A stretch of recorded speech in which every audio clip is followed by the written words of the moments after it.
This question is from Arundhati. Namaskaram Sadhguru. You were speaking against belief system yesterday, but someone who believes in a particular God may have a wonderful experience of life because of that belief. How is this any different from someone experiencing life wonderfully because of a deity created as a yantra?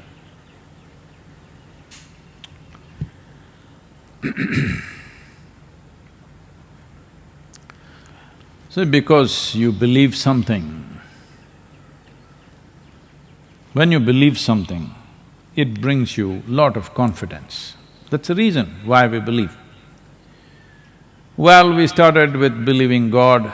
These days it's become fashionable to say, I believe in myself. I don't know what that means. How can you believe in yourself? No, I believe in myself. All you're trying to do is confidence-boosting exercise. Confidence is a dangerous damn thing.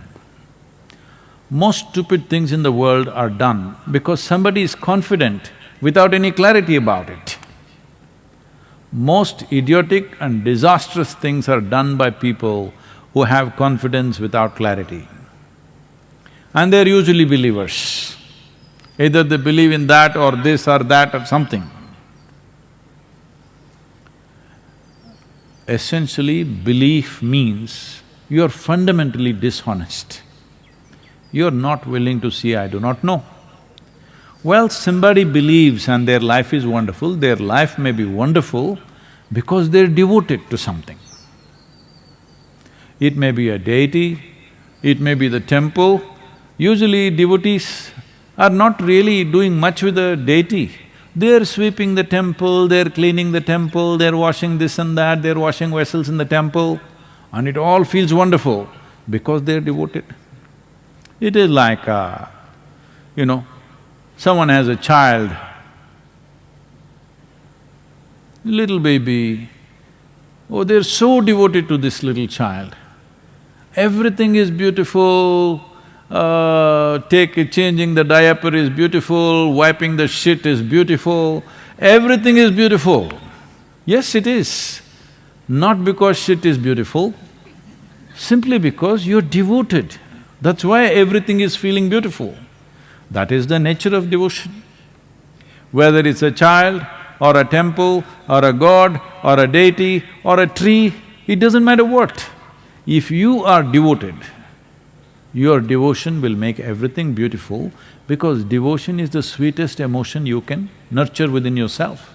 When your emotion is so sweet, what does it matter? You ate well, you did not eat well, you slept well, you did not sleep well, nothing matters. Everything is beautiful. This is the power of devotion.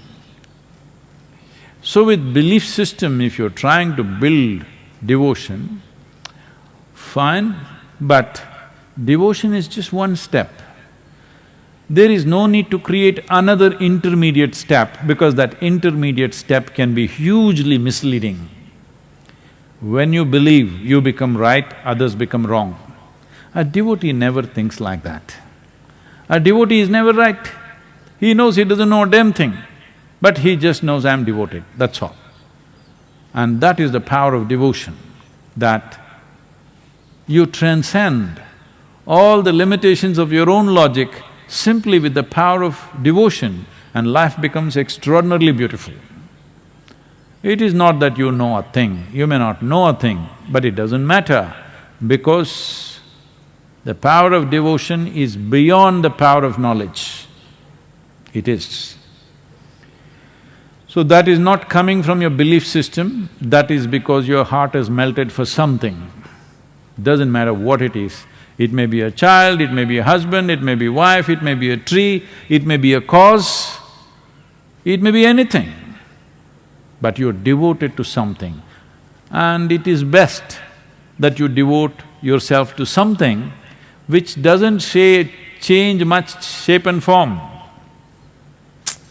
See, you just got married, you were very devoted, but after 3 days, because what you devoted yourself to and this creature are two different things. So that is why it is best to devote yourself to a deity unchanging. Yes, it's a fantastic tool, I'm not making a joke out of it. It's a fantastic tool because it fixes one significant dimension of who you are, that is your emotion. People think they're intellectual, they are not. They're largely emotional. Emotional means they may not be dripping with love, they're angry, they're anxious, they're agitated, this is all emotion. Emotion gone bad. If you just become devoted, all these things are gone, just sweetness of your heart all the time. So devotion has that power. Do not misunderstand devotion to believing something. Believing something means you made up something in your mind and make it like a reality. No, that's not devotion. That leads to fanaticism. What is the difference? There is a big difference. One happens in your head, another happens in the level of your emotion. One is made up in the thought process, another is not made up in the thought process, it's just the way you feel. It need not be right, it need not be wrong. Devotees don't care whether something is right or wrong, all they know is they are devoted. This gives them a sense of freedom and lets them fly over all the bad terrain in their life. Yes, they don't touch any aberrations, they just fly over everything, simply because the sweetness of emotion has the power to do this. And even today, though people think and claim that they are very intellectual, still emotion is the strongest dimension in most human beings. Maybe it's not finding expression, it's gotten constipated in expression, but inside, it's roiling them all the time. They are not experiencing sense of absolute love towards everything, but they're angry towards everything, they're anxious about everything, they're tense about everything, these are all emotions.